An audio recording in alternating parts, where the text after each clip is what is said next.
C'est avec une très grande joie d'être ensemble pour aujourd'hui. Nous sommes arrivés au moment où nous allons être ensemble dans le cadre de l'enseignement et de la parole du Père Yava, ainsi que de la parole de Yahushua. Et donc, je salue particulièrement le Père Yava et Yahushua de la part de Elia.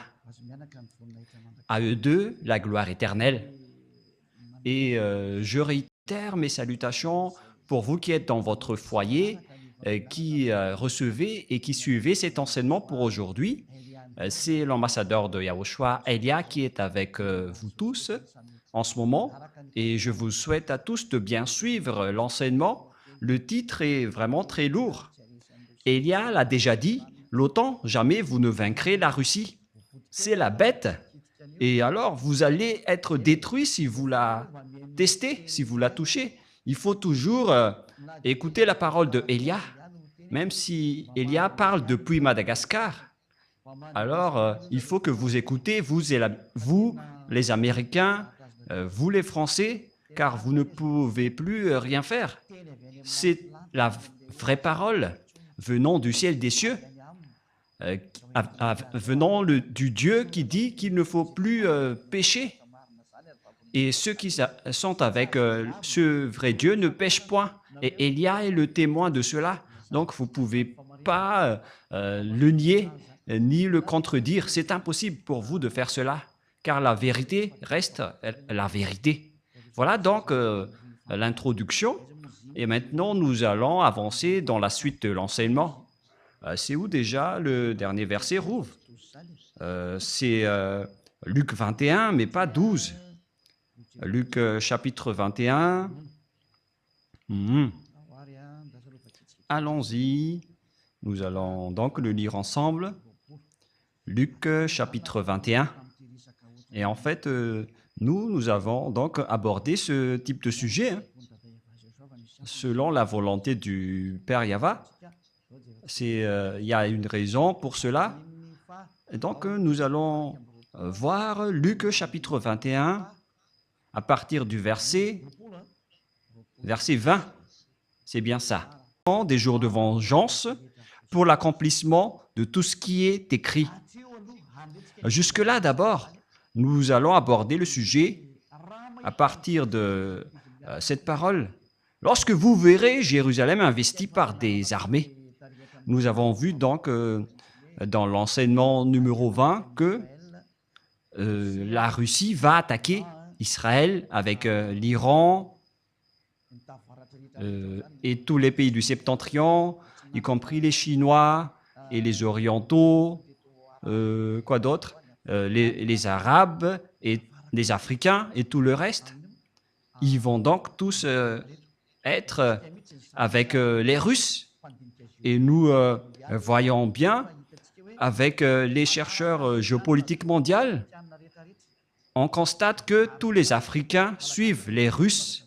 C'est bien la vérité. Je ne sais pas pour Madagascar s'il va encore aussi les suivre ou pas, mais ça n'engage que le président de la République malagasy, mais Elia ne va pas rentrer en détail sur cela. Ça concerne les dirigeants.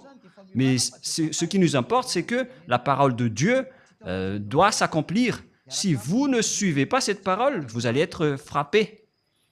Parce que vous aussi, vous ne pouvez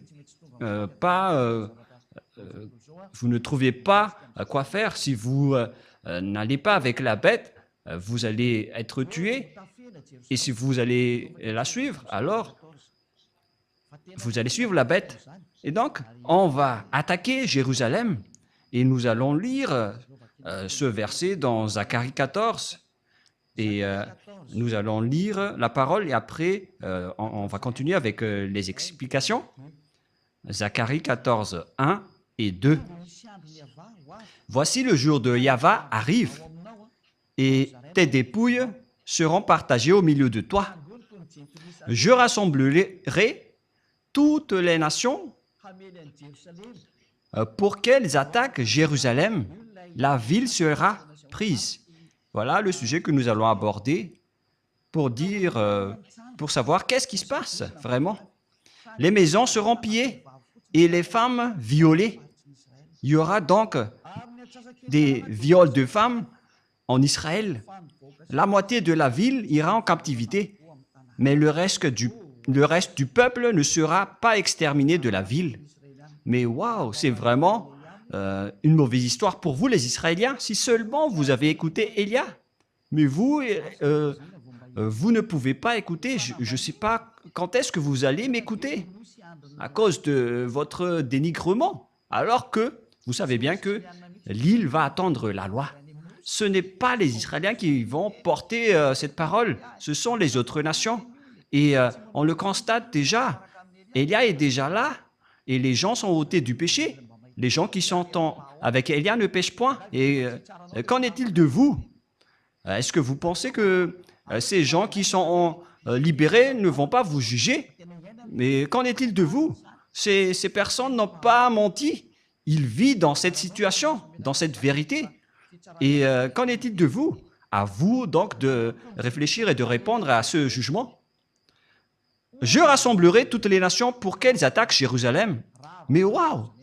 La ville sera prise, c'est-à-dire Jérusalem sera détruite.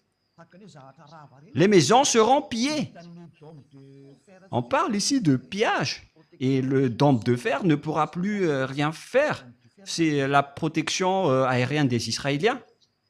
Il s'appelle dôme de fer. C'est bien ça?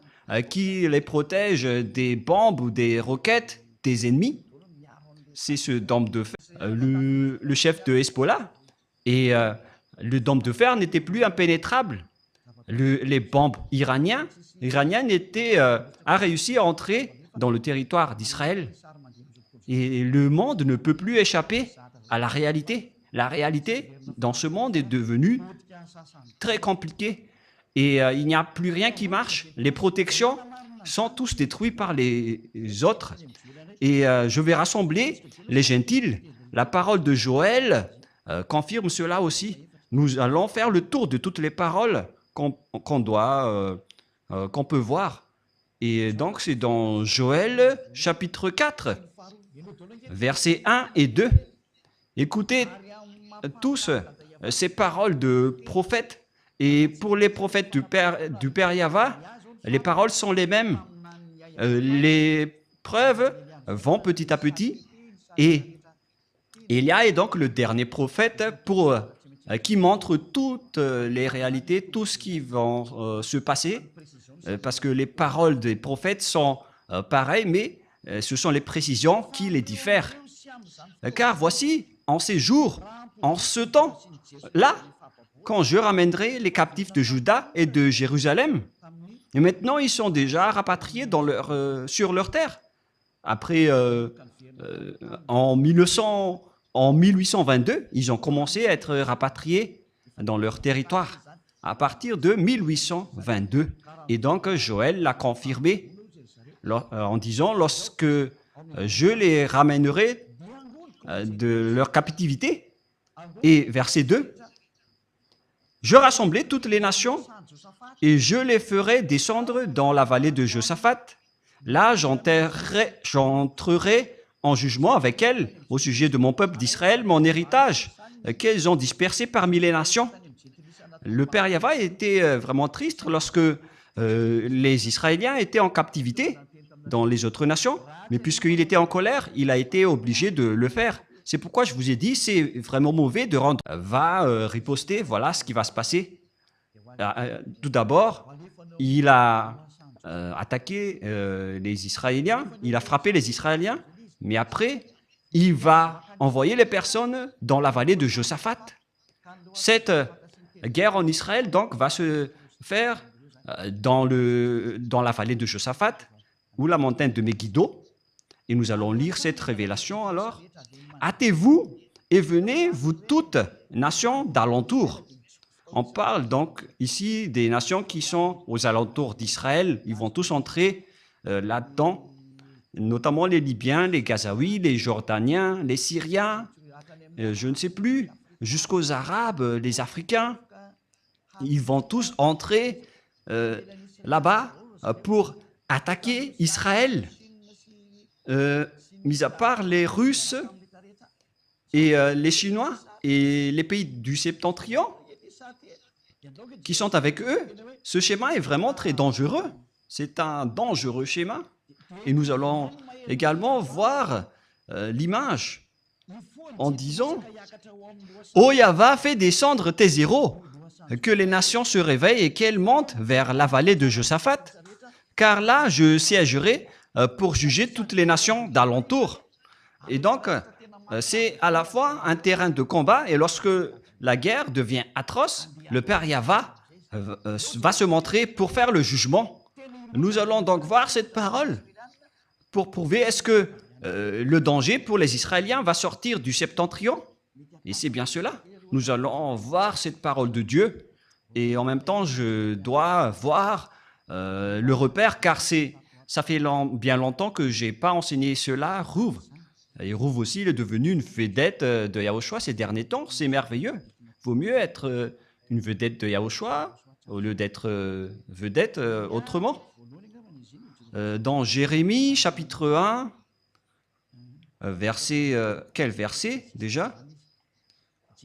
Jérémie... Ça fait bien longtemps que j'ai enseigné tout cela, donc je dois réviser un peu pour confirmer le verset. Jérémie 1,14. Jérémie 1,14. Voici donc le danger que va subir les Israéliens qui va partir du septentrion. Et Yahva me dit, c'est du septentrion que la calamité se répandra sur tous les habitants du pays. Alors préparez-vous les humains, le danger que vous allez subir viendra du septentrion. Et celui qui se trouve dans le septentrion, c'est la Russie.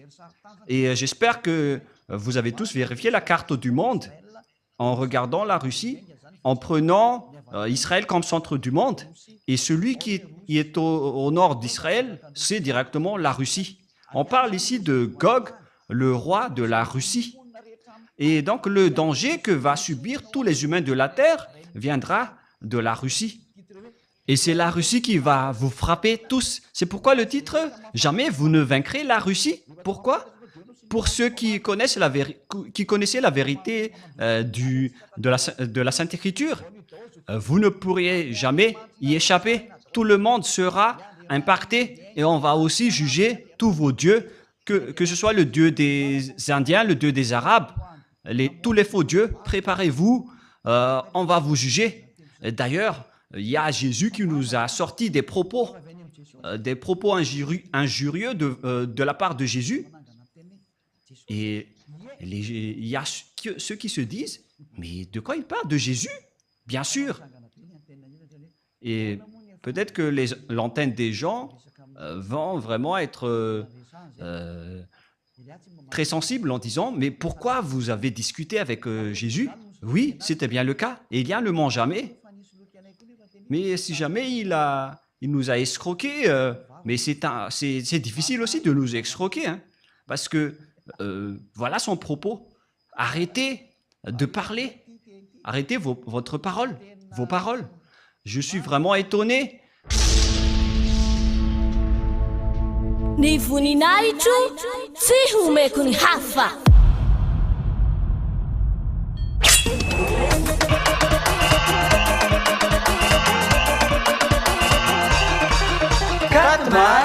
Quatre mars, la grande fête de Yahushua.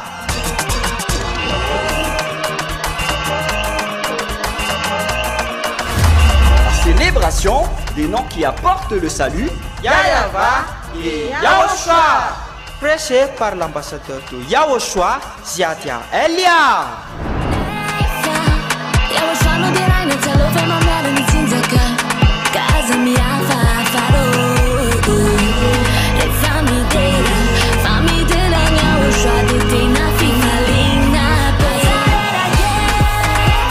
Mais le plus important et aussi très réjouissant, c'est que Yahushua lui-même sera présent. Celui qui vous a dit « Ne péchez plus jamais, ne péchez plus jamais ». C'est ainsi que l'on reconnaît le vrai Yahushua. Personne n'a osé proclamer cela, sauf Yahushua, prêché par l'ambassadeur de Yahushua, Ziadia Elia, uniquement.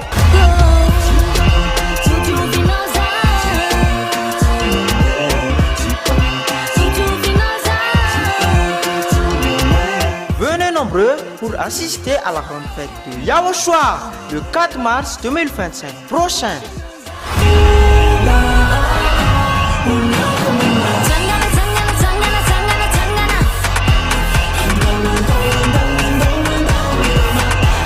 Qui aura lieu au siège de l'église de Yaoshua à Mbujapit, en Tananarive, Madagascar.